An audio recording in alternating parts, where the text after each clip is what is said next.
তোমাদেরকে আগের ভিডিওয়ে বলেছিলাম একটা কাণ্ড হয়ে গেছে, কী কাণ্ড সেটা আজকে তোমাদেরকে জানাবো। আমরা তিনজন মিলে বেরিয়েছিলাম সন্ধ্যাবেলায় ঘুরতে যাওয়ার জন্য। আর যেহেতু জল ঢালার সময় রাস্তায় ভিড়ও ছিল, এই জন্য আমাদের ছোট্ট একটা অ্যাক্সিডেন্ট হয়েছে।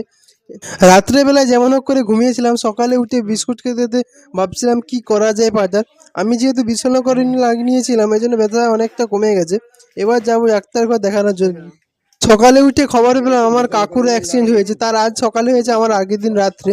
দেখতে পাচ্ছ হাঁটুও ছিলা হয়ে গেছে ওর, আর পাও ছিলা হয়েছে, হাত ছিলা হয়েছে, বেশ ভারী বেশি হয়েছে আমার চেয়ে।